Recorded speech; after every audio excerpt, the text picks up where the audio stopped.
Oke, kemudian ini juga ada ini Bu Rani nanya mengenai ISAT dan Telkom, ISAT dan XL, mending yang mana? Kalau nggak salah tadi better ISAT ya Pak ya?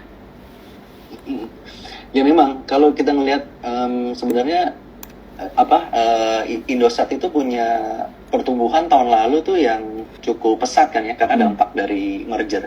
Tapi ya challenge-nya adalah pada saat tahun lalu high base, ya kan tahun ini harus bisa lebih kerja keras lagi untuk mempertahankan pertumbuhan tersebut.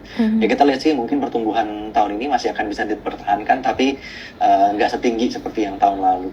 Dan ya pilihan kita sih sebenarnya jatuh di Telkom semata-mata karena itu tadi net gearingnya lebih rendah dibandingkan dengan Excel dan Telkom, dengan Excel dan Indosat. Tapi ya kita lihat juga tantangannya juga ada juga. Jadi kalau misalnya kita ngelihat Telkomselnya sendiri itu kan harga layanan paket datanya itu udah termasuk di kategori yang lebih tinggi kan ya daripada yang lain-lainnya. Jadi kalau dari high base itu sebenarnya potensi pertumbuhannya terbatas. Jadi kalau misalnya Telkomsel itu mau bertumbuh 5% aja, ya lebih gampang sebenarnya Indosat sama Excel untuk bisa tumbuh 6%, 7%. Jadi dia tinggal ngikutin aja tingkat penyesuaian tarifnya nanti. Jadi itu. Tapi ya semata-mata karena kita ngelihat bisnis yang udah terintegrasi antara nanti misalnya ada IPO dari data center, kemudian IndiHome bisa merger dengan Telkomsel, itu kemungkinan bisa unlock nilai-nilai yang tersembunyi lah di dalam asetnya sekarang Telkom Group yang secara keseluruhan ini cukup besar, tapi relatif kalau kita lihat valuasinya masih cukup murah. Oh ya, Robert, mengenai yang baru-baru ini nih si Telkom kan ada kerjasama sama Huawei ini. Kamu ada sempat baca nggak? Interplay Smart Home Plus itu apaan ya? Jadi memang ya banyak sih serangkaian Inovasi baru ya. kerjasama yang dilakukan baik itu Telkom, Excel, Indosat dengan juga para penyedia jasa ataupun infrastruktur dari luar, investor luar. Ya semata-mata karena tadi peluang pasarnya itu ada dan sangat terbuka lebar, besar sekali pasarnya di Indonesia. Jadi dan ya utamanya tadi kan bisnis telco ini butuh capex yang gede kan. Jadi perlu tuh ada mitra-mitra dari luar. Baru-baru ini mungkin ada solusi sinergi digital ya, Surge, WiFi pada sahamnya itu punya kerjasama dengan salah satu perusahaan China juga, saya lupa. Itu untuk bisa penetrasi ke infrastruktur fiber optik juga. Karena kan dia baru-baru ini punya kuasain backbone fiber optik dari PT KAI kan. Nah itu meskipun ada sharing revenue dengan PT KAI 30%, tapi tetap very lucrative kalau misalnya bisa menggandeng mitra asing, termasuk juga mungkin Telkom dengan grupnya Huawei. Ini juga kemungkinan yang akan menjadi model kedepannya nih, kemitraan dengan beberapa investor asing maupun pemain gede dari global untuk bisa membangun infrastrukturnya di dalam negeri untuk bisa mengakselerasi tadi pertumbuhan utamanya di fiber to the home. Karena ini yang masih very lucrative. Tadi kan ARPU dari mobile Telkomsel misalnya 44.000. Sementara ARPU dari IndiHome itu 200-300 ribuan gitu. Jadi kalau misalnya ada churn, pasti ARPU secara konsolidasi akan ya nowhere but up lah. Nah ini yang menjadi potensi terpendam yang akselerasinya mungkin nggak secepat di negara-negara lain ya. Kayak misalnya mungkin di Amerika, di China, di India rasio fiber to the home-nya itu udah lebih terakselerasi. Nah bukan tidak mungkin juga di Indonesia akan seperti itu juga nanti ke depan. Oke. Ini ada Bapak mau nanya ya, katanya prospek IKN. Mungkin prospek IKN, view ke depan dan view prospek saham termasuk sebenarnya dia nanya saham konstruksi sih, tapi ini juga mungkin bisa ada tambahan view gak untuk IKN, untuk sektor telco ini, karena kan nanti bahkan butuh banyak infrastruktur baru ya, penggunaan juga bahkan lebih banyak. Betul. Jadi gini, kalau misalnya ibu kota negara baru, sebenarnya kita ngelihat kan sebenarnya banyak yang terlibat proyek di situ ya, tidak dipungkiri beberapa emiten konstruksi dari BUMN. Tapi coba kita lihat deh, dari sejak kenaikan suku bunga The Fed dan juga Bank Indonesia yang udah lumayan cukup agresif ya belakangan ini, mungkin setahun terakhir ini, itu saham-saham yang kehantem dalam kan yang leverage-nya tinggi, termasuk juga tadi tuh yang sektor telco sama sektor power juga kehantem dalam gitu. Ya lihat aja saham-sahamnya apa TOR, Tebik, Entel gitu sekalipun ya. Tadi tuh net gearingnya gede-gede kayak gitu, ya itu salah satu yang kehantam dalam. Sebelum rebound kemarin kan sahamnya Excel, ya Excel sampai sekarang masih kehantam dalam. Sebelum rebound kemarin sahamnya ISAT juga kehantam dalam gitu. Jadi selama suku bunga masih mau naik dalam jangka waktu 6 sampai 12 bulan ke depan itu sektor-sektor yang leverage-nya tinggi, termasuk telco dan juga konstruksi BUMN ini kemungkinan masih akan juga kehajar sih. Nah ini yang kedepannya kita masih expect kalau misalnya ada pemotongan suku bunga bener-bener ini bisa baru bisa lebih bagus. Jadi ya sekarang fokusnya jangan di potensi dari order book yang mau naik dari proyek IKN dulu deh. Itu kan nanti oke lah bakal naikin order book dari perusahaan konstruksi BUMN. Tapi kan kita lebih concern ke bottom line-nya, di mana itu sekarang masih beban bunganya masih akan naik gitu. Jadi bagaimana masing-masing untuk bisa efisiensi dulu sekarang ini survival game-nya untuk masing-masing emiten yang leverage-nya tinggi gitu. Jadi bahwa potensi akan ada revenue yang bertumbuh itu iya benar akan ada nanti pada saat datangnya order book dari proyek IKN. Tapi ya bagaimana menjaga leverage untuk bisa meningkatkan efisiensi karena beban bunga yang tinggi ini yang tantangan utama masih tahun ini. Oke. Terus nih juga pertanyaan mengenai prospeknya Link setelah XL masuk nih. Nah ini Link juga sebenarnya menarik ya, karena sejak dari di akuisisi Axiata Group dan juga XL sebagian itu mungkin harga sahamnya setelah tender offer ya nggak kunjung improving gitu ya, malah cenderung turun dan ya nggak ada liquidity-nya ya, semata-mata karena memang sekarang sebagian besar udah sahamnya dikuasai oleh grupnya Axiata dan juga Excel gitu. Jadi memang secara liquidity kalau misalnya ya nanti mungkin bisa naikin dulu free float-nya gitu misalnya, nanti misalnya bisa right issue yang bisa public participation-nya lebih tinggi lagi ya, tapi tentu saja ya dengan ekspektasi akan dana dari right issue-nya nanti digunakan untuk ekspansi juga gitu misalnya, itu menurut kita akan bisa lebih menolong sih. Tapi untuk sementara ini karena ya liquidity yang masih belum kunjung membaik ya, kita mungkin masih belum bisa lihat dulu. Nanti pada waktunya liquidity udah improving ya itu mungkin bisa lebih lukratif ya. Anyway kalau misalnya mau invest lama gitu untuk disimpan ya boleh-boleh aja, nggak begitu pengaruh dengan liquidity kan, sambil nanti ngarepin liquidity-nya improving baru bisa jual gitu. Tapi ya sekarang kalau misalnya kita mau jangka pendek short term atau mid term trading mungkin belum kurang menarik ya. Terus sebagai tambahan kayaknya internetnya First Media juga habis di take over kurang begitu lancar deh, sering banget tuh kayak mati-mati gitu loh. Mungkin ini bisa masukkan juga ke XL nantinya, mudah-mudahan di-improve terus termasuk share price dan kualitas daripada internetnya sendiri. Kemudian ini juga ada berapa besar sih pengaruh masa kampanye dan pemilu terhadap konsumsi domestik dan investasi dan pertumbuhan ekonomi? Emang besar banget sih harusnya pengaruh kampanyenya.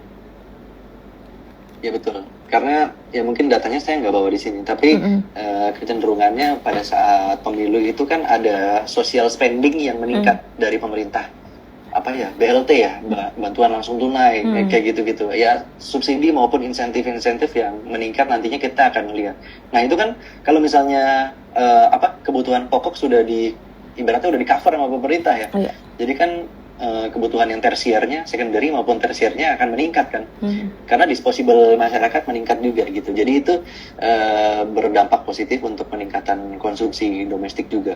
Tadi ya produk-produk seperti snack food dan juga olahan susu, dairy itu yang menurut kita masih akan bisa cukup terakselerasi lah tingkat konsumsinya. Selain juga misalnya tembakau itu juga sebenarnya cukup menarik. Instant noodle itu juga sebenarnya cukup menarik, tapi mungkin kita lihat yang di tiring yang ada lebih di atasnya lagi, yaitu snack food dan juga susu, kemungkinan juga bisa menikmati lah potensi kenaikan itu. Tapi kalau yang tadi kayak Cimory sama Mayora kan itu yang agak secara valuasi itu udah agak premium loh, Robert.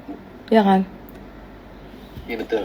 Jadi ada yang menarik juga sih, karena kita ngeliat ada beberapa emiten nih, misalnya kayak Cimory sama Avian itu kan beberapa yang baru IPO kan ya. Iya. Nah mereka itu ternyata pada waktu memperoleh dana IPO nggak bisa ngedisburse semua proceednya itu untuk dijadikan pabrik baru, nggak langsung dipakai untuk bangun pabrik baru. Sebagian dibeliin obligasi, cerita I see. dibeliin obligasi negara, dan sekarang itu udah in the money. Karena udah in the money, jadi ya artinya mereka punya capex lebih tinggi lagi, lebih gede lagi kan buat di spend nantinya kalau ekonomi udah benar-benar bisa improving, dia bangun pabrik lagi untuk meningkatin kapasitas produksinya.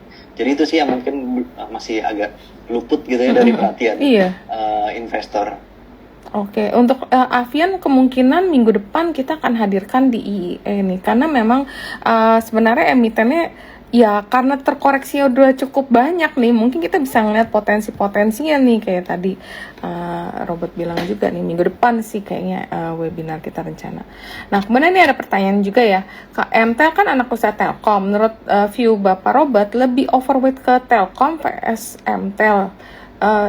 Jika harus milih, mungkin maksudnya gini, kalau dia harus milih, dia invest kan salah satu aja, karena MTEL itu kan anak usaha Telkom, mendingan beli Telkom apa beli MTEL-nya? Kalau aku sih mendingan beli Telkomnya. Ya betul. Jadi kalau misalnya expect liquidity ya, atau cukup aktif gitu ya tradingnya, Telkom pilihannya. Tapi kalau MTEL kan sekarang liquidity-nya belum improving, jadi mungkin nanti nunggu kalau misalnya kalau misalnya Anda itu lebih ke Bapak Ibu itu lebih ke investor yang simpen jangka panjang, boleh aja sekarang. Karena tadi kan valuasinya lebih murah gitu, meskipun EV/EBITDA nggak lebih murah ya, tapi secara EV per tower, EV per tenan masih lebih murah dibandingkan dengan yang lain. Itu kategori value, bisa jadi kategori value stock. Tapi ya mungkin nanti jualnya pada saat liquidity udah improving, baru bisa jualnya seperti itu. Iya, sama mungkin katalisnya yang lain tadi MTEL-nya ada buyback ya kayaknya. Iya betul. Oke. Terus tambahan traffic ini kan kalau misal kita ngomongin pemilu masih ya agak lama. Nah, kalau trafficnya Lebaran deh, ini kan biasa Lebaran kita banyak sekali pakai data untuk ngucapin ke keluarga dan ke teman-teman. Nah kalau kenaikan traffic Lebaran ini gimana ya? Ya betul. Jadi Lebaran ini sebenarnya juga menjadi salah satu yaitu event besar nasional yang meningkatkan traffic dari konsumsi data masyarakat. Kalau misalnya kita ngeliat sektor lain ya, misalnya semen gitu atau sektor otomotif gitu kan, sebenarnya di Lebaran itu justru lesu karena pengiriman logistik semen itu terhambat, kemudian juga pekerja bangunan itu balik kampung gitu ya, nggak ada yang kerja bangunan. Kemudian juga dealer-dealer mobil, motor itu tutup, perusahaan leasing itu juga pada tutup, liburnya panjang. Jadi sektor semen sama otomotif most likely bakal lesu pertumbuhannya, cenderung turun di Ramadan dan Idul Fitri. Tapi ya tidak demikian halnya dengan sektor misalnya konsumsi, retail, dan juga telekomunikasi. Jadi 3 sektor ini yang paling dimanfaatkan dengan potensi melonjaknya konsumsi, baik itu data maupun juga makanan minuman dan juga ya belanja nantinya pakaian maupun makanan minuman. Jadi mungkin 3 sektor itu. Tapi kan ya kalau misalnya kita ngomongin momentum play Ramadan dan Idul Fitri ini kan udah berulang terus ya bertahun-tahun. Ya ya nanya nih, mungkin nggak sih ada kemungkinan udah ada pemain lain duluan yang udah front running gitu ya. Sebelum nanti udah ada hype-nya baru ntar dia pakai momentumnya untuk jual gitu. Tapi ya bolehlah untuk bisa memanfaatkan momentum yang ada sekarang ini selama masih ada liquidity dan juga pergerakan yang atraktif. Mungkin itu beberapa sektor yang bisa jadi pilihan di momen Ramadan dan juga Idul Fitri. Oke, ini ada pertanyaan juga dari teman kita yang di YouTube. Ekspansi dari jaringan IndiHome apakah ada mempengaruhi revenue dari MTEL?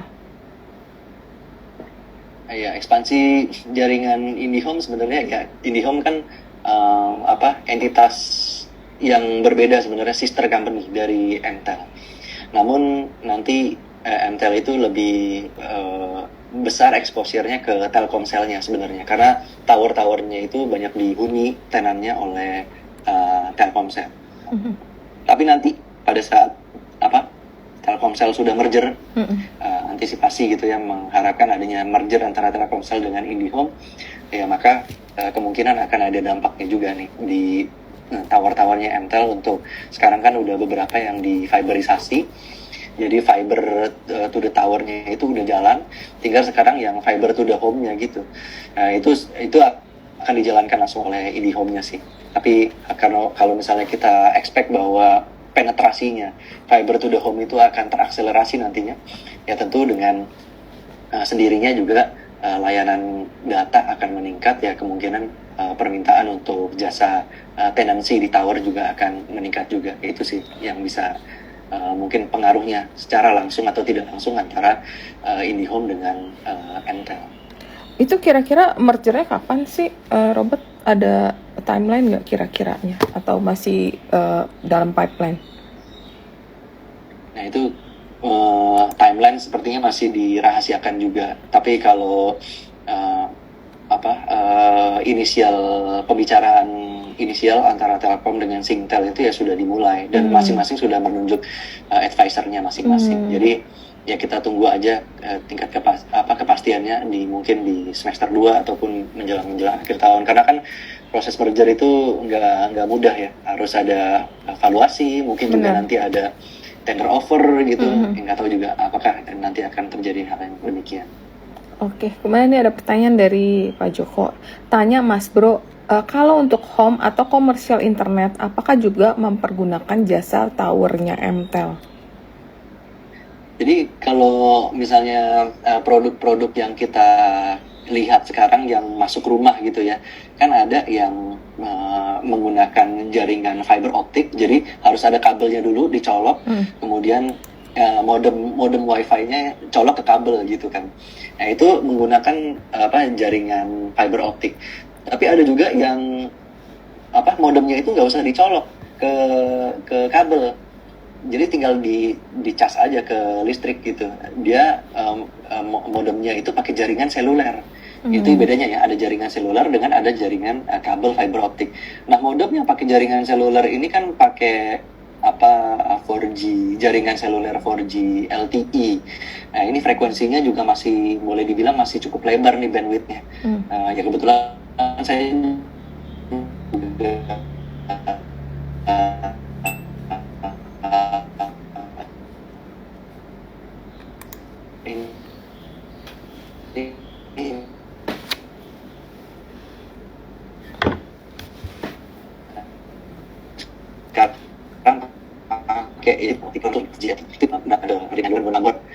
dalam hal ini tawarannya Mtel.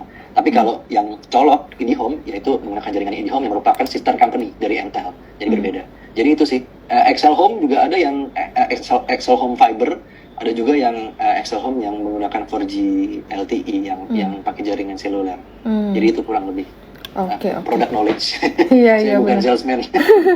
Oke, bener. Saya juga pakai sih yang buat home use, yaitu ya Orbit sih. Orbit kan Telkomsel nih, kebetulan ada yang ngomong juga ya sekarang lagi pakai Orbit. Soalnya pakai yang tadi itu signalnya nggak bisa kalau buat Zoom.